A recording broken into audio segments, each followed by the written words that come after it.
Northern Ireland, a small corner of the British Isles, has been marked by a long and troubled history. For decades, it was the battleground for a bitter conflict known as the Troubles. A conflict within a society deeply divided along religious and political lines. Irish nationalists sought a united Ireland. Unionists wanted Northern Ireland to remain part of the United Kingdom.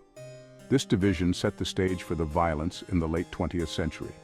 The Troubles were deeply personal. Families were torn apart, neighbors turned against each other. The conflict touched every aspect of life in Northern Ireland. To truly grasp the complexities of the Troubles, one must journey back centuries to the plantation of Ulster in the 17th century. This period saw large-scale confiscation of land from native Irish Catholics and its redistribution to Protestant settlers from Scotland and England. This event, a defining moment in Irish history, sowed the seeds of resentment and division that would echo through the centuries. The plantation led to the establishment of a Protestant ascendancy, which held political and economic power in Ireland for centuries. Catholics faced widespread discrimination, their rights curtailed by a series of penal laws.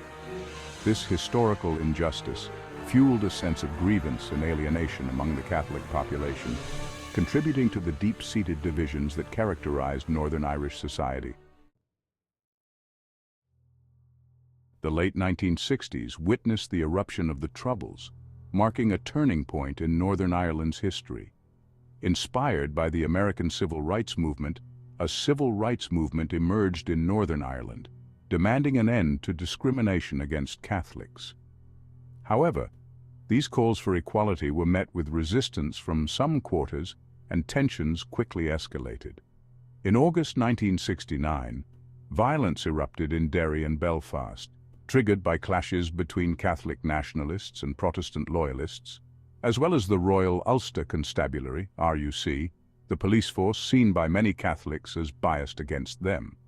British troops were deployed to restore order, marking the beginning of Operation Banner, the British Army's longest ever continuous deployment.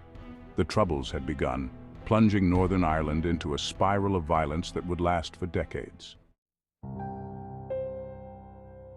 The Troubles were marked by a series of horrific events that left an enduring scar on Northern Ireland. One such event was Bloody Sunday, January 30th, 1972. On that day, British soldiers shot 28 unarmed civil rights protesters in Derry, killing 14. The event, captured on television screens worldwide, sent shockwaves through Ireland and beyond, dramatically escalating tensions and fueling support for the Provisional Irish Republican Army, IRA.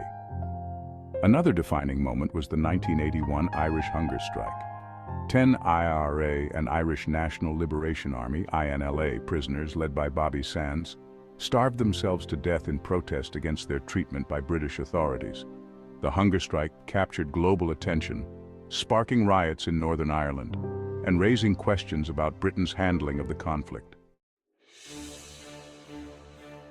The Troubles were not simply an internal conflict. They had international dimensions that significantly shaped their course. Both Republican and Loyalist paramilitaries received support from outside Northern Ireland, including arms, funding, and safe havens. The IRA, in particular, benefited from significant support from sympathizers in the Republic of Ireland and within the Irish diaspora. The Republic of Ireland, while officially neutral in the conflict, served as a crucial base for the IRA, allowing them to raise funds, train recruits, and smuggle weapons and explosives into Northern Ireland. Irish Americans, Irish Canadians, and others also provided financial contributions and, in some cases, helped procure weapons. Despite the seemingly intractable nature of the conflict, the desire for peace never waned. Throughout the Troubles, numerous attempts were made to find a political solution. These efforts culminated in the Good Friday Agreement, signed on April 10, 1998. This historic agreement, endorsed by the governments of the United Kingdom, Ireland, and most of the political parties in Northern Ireland, offered a framework for peace and power sharing. The agreement addressed key issues at the heart of the conflict, including the constitutional status of Northern Ireland and the establishment of power-sharing institutions. It recognized the right of the people of Northern Ireland to self-determination, allowing them to choose their own future. The Good Friday Agreement marked a watershed moment, but the path to peace has not been without challenges. Issues like the legacy of past violence and paramilitary activity persist. Peace walls in Belfast remain a stark reminder of lingering divisions. Some progress has been made, but many barriers still stand. Despite the progress made since the Good Friday Agreement, the legacy of the Troubles continues to cast a long shadow over Northern Ireland. The conflict left deep wounds, both physical and psychological, that continued to shape the lives of individuals and communities. Thousands of people were killed or injured, and many more carry the invisible scars of trauma and loss. The legacy of violence is also evident in the high levels of poverty, deprivation, and social problems that persist in some communities. The Troubles exacerbated existing inequalities and created new ones, leaving a legacy of disadvantage that continues to affect many people in Northern Ireland today.